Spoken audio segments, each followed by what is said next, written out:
प्रणाम। सुन्नुहोस् हिजोको प्रसङ्गमा जस्तै आजको प्रसङ्गमा निषेध निग्रही प्रेम संश्री युगल स्वरूप के चरण निर्मल होना याही सो और धाम वर्णन। निर्मल होना याही सो धनी जी को चरण को स्मरण द्वारा नै निर्मलता आउँछ। निर्मलता के को आउँछ त? के हो त यो मल भनेको त? तमोगुण, रजोगुण अनि सत्वगुण। श्रीमद् भगवत गीतामा जुन संकेत गरिएको छ कि तमोगुण, रजोगुण र सत्वगुणदेखि कसरी मुक्त हुने र श्रीमद् भागवतको द्वितीय स्कन्धमा पनि बताइएको छ र अनेक प्रसङ्गहरू शास्त्रमा संकेत गरिएका छन् जो तीन गुणदेखि मुक्त हुने। तीन गुणहरूले संसारमा बाँधेर राख्दछन् अनि तीन गुणदेखि मुक्त भएपछि मात्रै व्यक्ति निर्मल बन्दछ। अनि परमात्माको चरण किन धारण गर्ने त भन्दाखेरि व्यक्ति यति दुःख बोकेर हिँडेको छ। यो जीव अनेक जन्म जन्मान्तरको दुःख त छँदैछ। आफ्नो काल भयो, अनेक व्यथा छ। कालले दिएको, अनेक जन्म जन्मान्तरले दिएको अनेक व्यथा कथाहरूदेखि अनेक संस्कार उसले चाहिँ बोकेर हिँडेको छ। यही जन्मको पनि अनेक कष्टहरू छन्। व्यक्ति रुन चाहन्छ, धरी एकान्तमा रुन चाहन्छ, तर कोही विश्वास पात्र भेटिँदैन। अनि जसको चरणमा लुटुपुटु भएर रुन चाहन्छ, सहस्र आँसु बहाउन चाहन्छ, नदी बगाउन चाहन्छ आँसुको, उसले कुनै यस्तो व्यक्ति होस्, विश्वासी व्यक्ति होस् जसले उसलाई छातीमा टाँस्न चाहन्छ, जसलाई आफ्नो शिरमा राख्न चाहन्छ, त्यो व्यक्ति परमात्मा बाहेक कोही हुँदैन। जो सनकुल हुन्छ परमात्मा, सबैका अनुकूल हुन्छन्। त्यो अनुकूल परमात्मालाई जतिखेर हामीले हृदयमा धारण गर्छौं, उसको चरणलाई प्रतिपल हृदयमा धारण गर्छौं, ध्यान गर्छौं, 2 मिनट मात्रै पनि प्रातःकाल, सायंकाल या बेला बेलामा परमात्माको चरणलाई आफ्नो शिरमा ध्यान गर्दै गर्दै र अरू बेला पनि त्यही आनन्दको अनुभूति गर्दै गर्दै गर्दै उनको लीलामा प्रवेश गर्ने अनेक उपायहरू छन्। त्यसमध्ये हामी आफ्नो प्रसङ्गमा जाउँ। जब निर्मल हुन्छ और धाम वर्णन। निर्मल होना यही सो, जब हृदय निर्मल हुन्छ परमात्माको चरणको ध्यान गर्दा गर्दै अनि निर्मल भइसकेपछि मात्रै धामको वर्णन समझमा आउँछ। वैषयिक बुद्धिले समझमा आउँदैन। यिनविध नरक से छुटिए। यस प्रकार नरकदेखि छुट्ने। नरक भनेको आत्मविस्मृति, दुःख, कष्ट, राग, द्वेष, ईर्ष्या, मोह, संसारी लौकिक आकर्षण, यही तो नरक। संसारमा जति नै सुखी हुन्छु भन्ने आकांक्षाले मान्छे अनेक पापहरू गर्दछ, अनेक विकारहरूदेखि ग्रस्त हुन्छ, परमात्मा प्रति भरोसा गर्दैन अनि लोभले ग्रस्त हुन्छ, ईर्ष्या गर्छ अरूप्रति। यी अनेक किन भन्दा परमात्मा प्रति भरोसा नगरेर। जतिखेर उसले पूर्ण भरोसा गरेर परमात्मालाई आफ्नो शिरमा धारण गरेर हिँड्छ अनि त्यतिखेर उसको शिरमा काल हुँदैन, किन ऊ कालदेखि मुक्त हुन्छ। कालदेखि मुक्त हुने बित्तिकै ऊ आनन्दमा पुगिहाल्यो नि। यस प्रकार परमात्माको चरणलाई आफ्नो हृदयमा धारण गर्नु, शिरमा धारण गर्नु, यस प्रकार अनि नरकदेखि छुट्नु। अरू उपाय कोही होइन, अर्को विकल्प छैन। यदि साँच्चै नै आफ्नो आत्मकल्याण चाहने भने यसमा कुनै विकल्प छैन, यही नै गर भन्नुहुन्छ श्रीजी महाराजले। भजन बिना सब नरके भज सेवायाम। सेवा हो, के हो त? यो आत्माको सेवा। आफ्नो परमात्माको अंश आत्मालाई परमात्मासँगै जोडिदिनु, परमात्माको अंश आत्मालाई परमात्मासँग अनन्त आनन्दमा जोडिएर अनन्त सम्बन्धमा, अद्वैत सम्बन्धमा जोडिदिनु नै भजन हो। र उसको एक सेवक भएर म परमात्माको सेविका हुँ, म आत्मा हुँ, अंश हुँ, सखी हुँ, यो भावमा जब उसले परमात्माको प्रतिपल चरणको ध्यान गर्दछ अनि सनै सनै लीलामा प्रवेश हुन्छ। कर्ममा फसेको छ, क्रियामा फसेको छ, क्रियाको द्वन्द्वमा फसेको छ, अब उसको सनै सनै यो सेवा पूजाको माध्यमद्वारा ऊ लीलामा प्रवेश गर्दछ। लीलामा प्रवेश नगरिकन हुँदैन। पछि पछि मरिए माही। यदि भजन गर्दैन भने केवल परमात्माको अन्य त काम गरेको छ, अन्य उपासना गरेको छ, तर भजन गरेको छैन, यी चिजहरूलाई उसले ध्यान दिएको छैन, ऊ गम्भीर भएको छैन भने दुखी हुन्छ, पटक पटक दुखी हुन्छ। भित्रभित्रै कुम्ले दुखै दुखका अनेक उसले विस्तार गर्दछ, खेती गर्दछ। यसरी भजन नै सर्वोपरि लक्ष्य हुनुपर्छ। यति जानेर पनि स्तुतिले पाठ प्रतिदिन पाठ गरेर पनि यति बोध हुन सकेन मेरो भजन बिना अर्को सम्पत्ति छैन भन्ने चाहिँ बोध हुन सकेन, निश्चय हुन सकेन भने उसले कसरी भजन गर्न सक्छ? भजन भनेको कि व्यक्तिले प्राय कीर्तन गर्नु, बाजा बजाउनु, गाउनु भन्ने सम्झ, त्यो होइन भजन भनेको। त्यो त कीर्तन हो। त्यो पनि भजनको भावमा गरे भने भजनै हुन्छ, तर त्यो त कीर्तनको भाव हो। तर भजन प्रतिपल भोजन गर्दा पनि भजन हुन सक्छ। किन? जहाँ परमात्माको स्मरण हुन्छ, हर पल परमात्माको कृपादेखि ऊ अनुग्रहित रहन्छ, कृतज्ञ रहन्छ, अनि त्यो भजन भाव हो। यहाँ भन्छ एक आत्मधनी पहिचाने, अरू कुरा त छोडिदिनु, सबभन्दा पहिला त परमात्माको परिचय गर्नुपर्छ। परमात्माको अंश म हुँ भनेर त्यो धनीको पहिचान गर्नु। म कसको अंश हुँ सबभन्दा पहिला त विश्वास गर्नु पर्यो। यी वचनहरूप्रति विश्वास गरेर अगाडि बढ्दै बढ्दै बढ्दै गएर चाहिँ जब यी कुराहरू जब जीवनमा आउन थाल्छन् अनि अटल श्रद्धा पैदा हुन्छ। अनि श्रद्धावान लभते ज्ञानम, तमोगुणीले ज्ञान प्राप्त गर्न सक्दैन। ज्ञान सुने भने उल्टा बुझ्दछ उसले। रजोगुणीले आफूलाई जे मन लाग्यो त्यही बुझ्छ, जस्तो विषयको अनुकूल मन लाग्यो त्यही बुझ्छ, अनि जे मनमा आयो त्यही पनि बोल्दछ। नाम दिन्छ, शास्त्रको नाम दिन्छ, गुरुको नाम दिन्छ, सद्गुरुको नाम दिन्छ, तर आफ्नो अहङ्कारको पुष्टिमै लागिरहन्छ। जब सतोगुण आउँछ उसले ज्ञान खोज्न थाल्छ। जब गुणातीत हुन्छ सबै शब्दहरूको अर्थमा उसले श्रीकृष्ण मात्र भेट्दछ, अनि उसको जिज्ञासा पनि शान्त हुन्छ, अथाह ज्ञान उसको हृदयभित्र प्रकट हुन्छ। निर्मल यही उपाय, परमात्मालाई आफ्नो स्वामीको रूपमा अटल निश्चय गर्न स्वीकार गर्नु नै निर्मल हुने उपाय हो। पहिला पनि निर्मल हुने उपाय बताउनु भयो। निर्मल हुन यही सो, धनीको चरणलाई हृदयमा राख्नु नै निर्मल हुनु उपाय हो। धनीलाई परमात्मालाई आफ्नो स्वामीको रूपमा अटल स्वीकार नगरिकन, निश्चय रूपमा स्वीकार नगरिकन चरणको ध्यान गर्न सक्दैन। महामती कहे महबूब जी अब दिजे पटौडा, कसरी चाहिँ आफ्नो स्वीकार गर्नु त? यति निकटताको सम्बन्ध होस्, यति निकटता कि हे धनीजी हजुरको, हे महबूबजी, हे प्रियतमजी, म आँखा खोलेर हजुरलाई, हजुरको चरणलाई आफ्नो कण्ठमा लगाउन चाहन्छु। यति नजिकको निकटताको सम्बन्ध होस्। दुल्हा लिजे, हे दुल्हा, दुल्हा भनेको मालिक,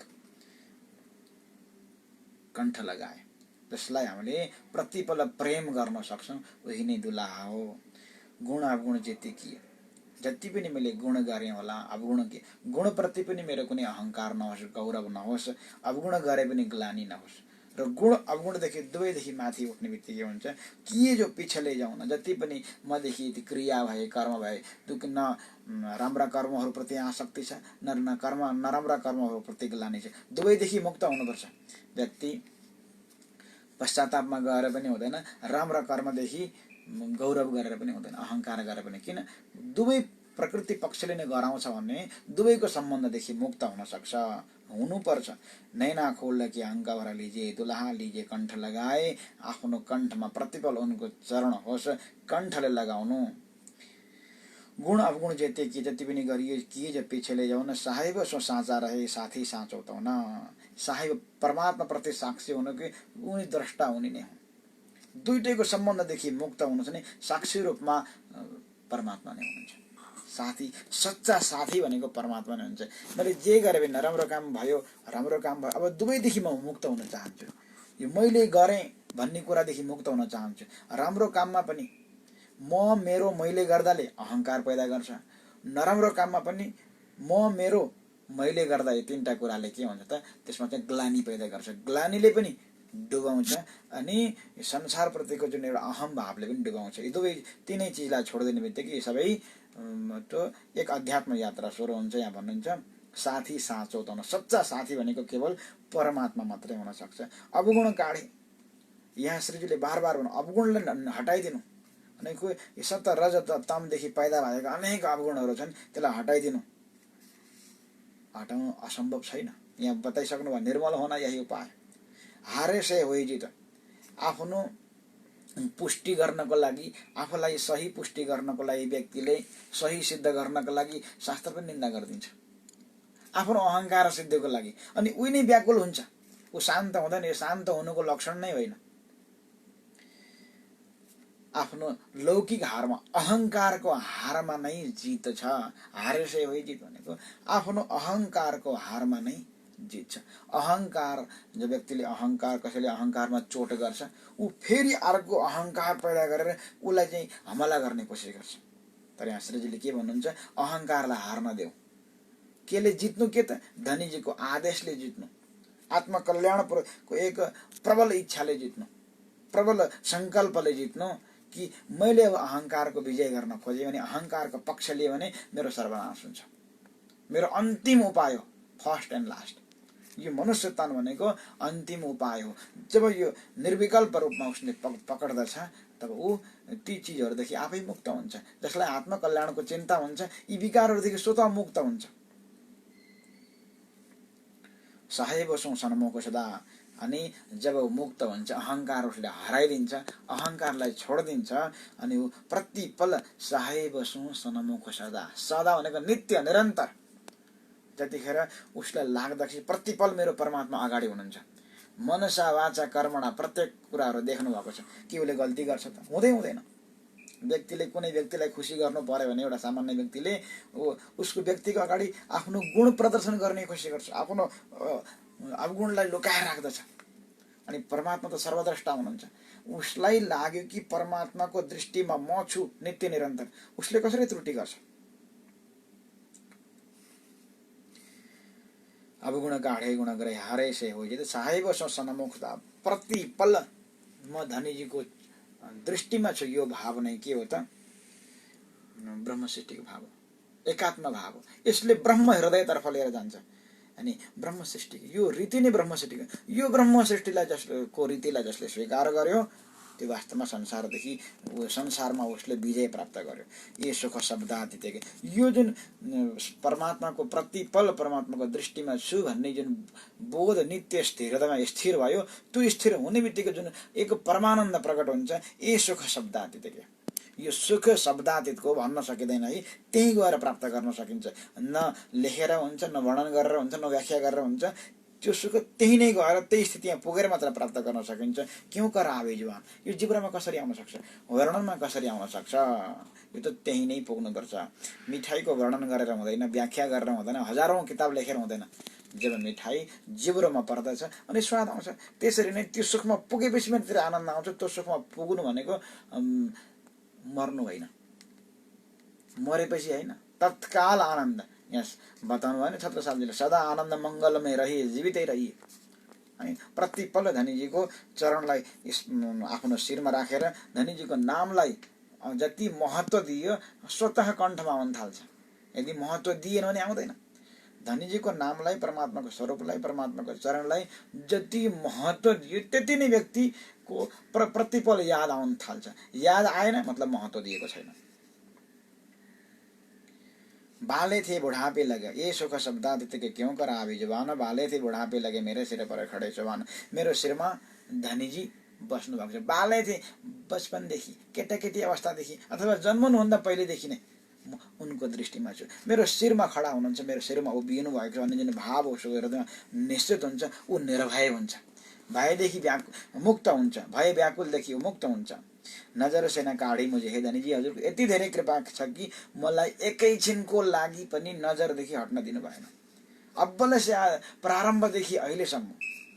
क्यों कर कहूँ मेहर मेहबूबजी, हे धनीजी हजुरको कृपाको मैले के कसरी वर्णन गरौँ र?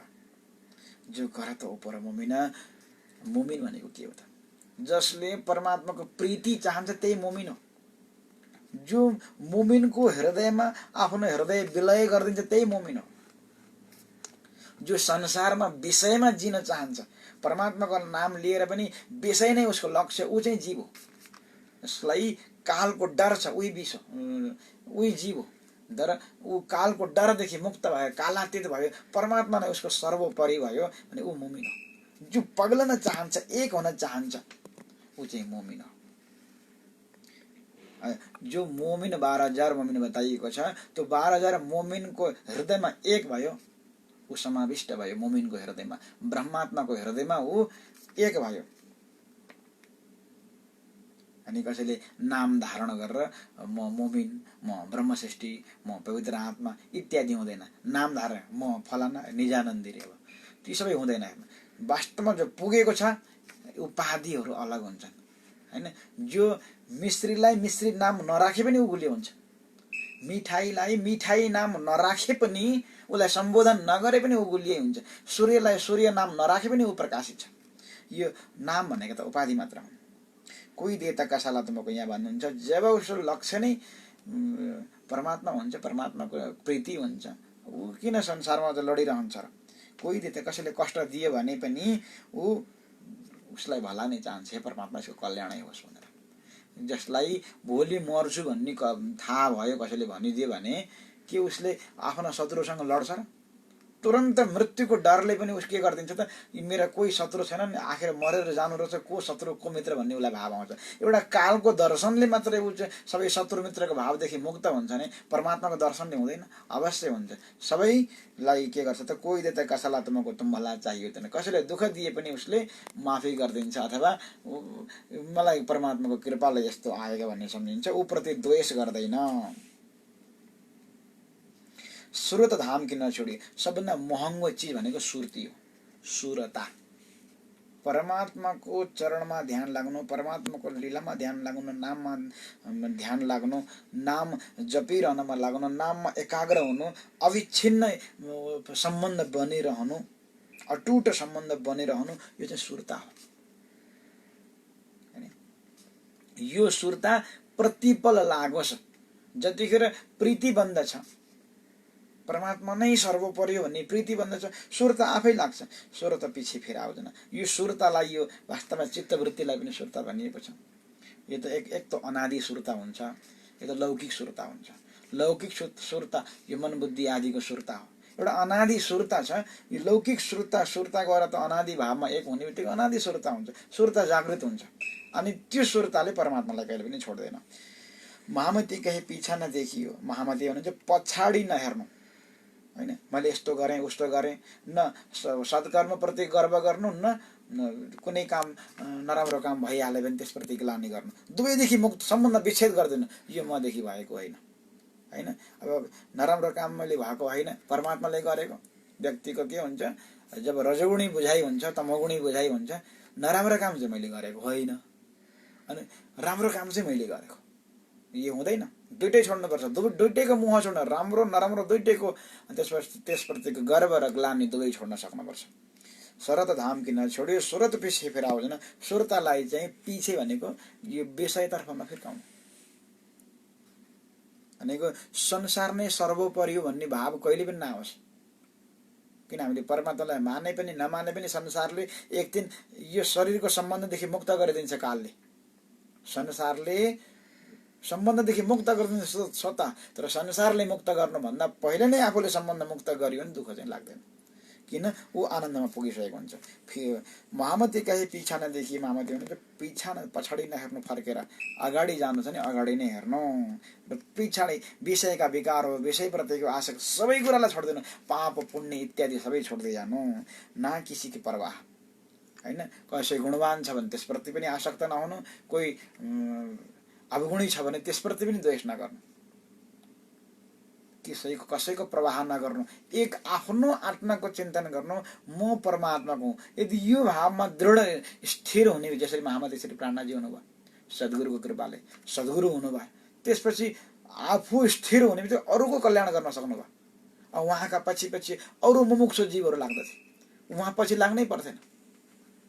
यसरी जब आफू पुष्ट योग निष्ठ हुन्छ, परमात्माको भक्तिमा निष्ठ हुन्छ, ध्यानमा निष्ठ हुन्छ, समाधिमा निष्ठ हुन्छ, मुमुक्षुहरू आफै पछि लागेर आउँछन्।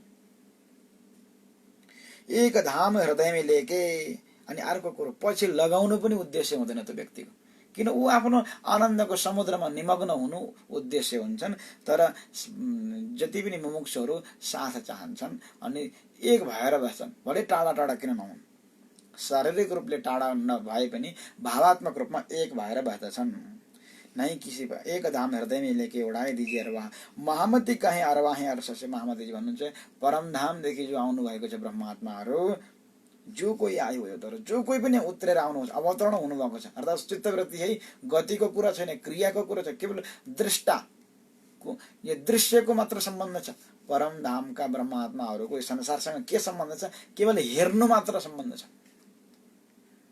त्यहाँ कर्ता भाव भोक्ता भावको सम्बन्ध छैन, केवल दृश्यको सम्बन्ध छ। जसरी दर्शक र दृश्य बीचमा के सम्बन्ध हुन्छ? द्रष्टाको सम्बन्ध हुन्छ हैन। दर्शक दृश्यको सम्बन्ध हुन्छ। एउटा चाहिँ दृश्य छ, त्यो हेरिन्छ अनि दर्शकले हेरिरहन्छ, यो सम्बन्ध छ, अरू कुनै पनि सम्बन्ध छ, हेर्नुमाको मात्रै सम्बन्ध छ। जो कोही आयो भयो तर जो आउनु भएको छ अवतरण भएर, सो यिन स्वरूपों के चरण बार बार हुनुहुन्छ। यो युगल स्वरूपको चरणलाई हृदयमा लिएर चलिए अपने घर, अनि मात्रै जान सकिन्छ, अर्को उपाय छैन हैन। कुनै व्यक्ति महान शास्त्रज्ञ भयो, वाणी विराट वितक चर्चनी वैराट शास्त्र वेद पुराण उपनिषद सबै कण्ठस्थ भयो, तर धनीजीको चरण हृदयमा छैन, उसको जीवन व्यर्थ हो। किन? ऊ शब्द भोगी मात्रै हो, ऊ शब्दको भार बोकेर हिँडेको छ, तर केही पनि जान्दैन, शब्दसँग उसको सम्बन्धै छैन। तर धनीजीको चरणलाई, म धनीजीको चरणको आश्रयमा छु भने प्रतिपल प्रार्थना गर्दछ, प्रतिपल उसले याद गर्दछ भने त्यो चाहिँ सौभाग्यशाली, ऊ गोपी स्वरूप हो। यहाँ शब्दसँग कुनै सम्बन्ध छैन, भावसँगको सम्बन्ध। यी शब्दहरूले पनि सम्माननीय छन्, किनभने यी शब्दहरूले शब्दातीत तर्फको सङ्केत गरेका छन्, भावतर्फको सङ्केत गरेका छन्। यी शब्दभित्र लुकेका शब्दातीत तर्फ हाम्रो दृष्टि गएन भने त फेरि बेकारै हुन्छ। सो यिन स्वरूपों के चरण लेके चलिए अपने घर। सबभन्दा ठुलो ध्यान भनेको यही हो। घेरण्ड ऋषिले बताउनु भएको छ, सबैभन्दा ठुलो लाखौं गुणा ठुलो भनेको स्थूल ध्यान हो। स्थूल ध्यान भनेको या तो शिरमा या तो हृदयमा परमात्माको चरणको ध्यान गर्नु नै स्थूल ध्यान हो। यही ध्यानलाई श्रीमद् भागवतको 2 स्कन्धमा बताइएको छ। अनि यही स्थूल ध्यानले सम्पूर्ण विकारहरूदेखि मुक्त बनाइन्छ, आनन्दमा पुर्याइदिन्छ। स्थूल ध्यानको विषयमा केही पछि चर्चा गरौँ, अथवा किताब पनि आउँदैछ। महामती कहे पीछा न देखिए नाही किसी की प्रवाह, एक धाम हृदय में लेके उडाए दीजिए अरवाह। महामती भन्नुहुन्छ, पीछा नदेखिए, आफ्नो चित्तवृत्तिलाई विषयतर्फ लगाउने होइन, नाही किसी की प्रवाह, कसले के गर्यो कसरी के गर्यो आफ्नो चिन्ता गर्नु। अनि सूर्यले आफ्नो गतिको चिन्ता गर्छ, अनि गतिको चिन्ता गर्छ, अरू चिन्ता गर्दैन, तर स्वतः उसको प्रकाशले अरूलाई लाभ मिल्दछ। नदीले आफ्नो गन्तव्यको चिन्ता गर्छन्, तर स्वतः उसको स्वभावले ऊदेखि लाभ पाउने धेरै हुन्छन्। एक धाम, धाम भनेको के हो त? धाम भनेको परम धाम अलि पछि हो, तर धाम भनेको जो वास्तवमा यहाँ पतिव्रता भनिएको छ, सखी भाव अनन्य भाव भनिएको छ, ती सखी भावको लागि को हृदयमा, जसको लागि सखी भाव नै सर्वोत्तम भाव हो, ती सखी हृदयको लागि परमात्माको चरण नै ध्यान हो, धाम हो। जसको हृदयमा परमात्माको चरण स्थिर भएको छ, उसको हृदय धाम हृदय हो। एक धाम हृदयमा लेके एउटा धाम, यो धाम परमात्माको त्यो धाममा एक हुन्छ गएर, दुईटा धाम त छैन। एक धाम परमात्माको दिव्य चरण, निर्विकल्प रूपमा चरणलाई हृदयमा लिने बित्तिकै हृदय नै धाम बन्छ। त्यो हृदय रूपी धामलाई हृदयमा लिएर स्थिर भएर उडाए दिजिए अरवाह। यो अरवाह अर्थात् त्यो आत्मा या त यो वासना आफै गएर त्यस धाममा स्थिर हुन्छ। आजको लागि यति नै गरौँ होला, समय अलि फेरि धेरै पनि हुन्छ। भोलि यहाँदेखि अगाडि को चर्चा गर्नेछौँ। सबैलाई प्रेम प्रणाम।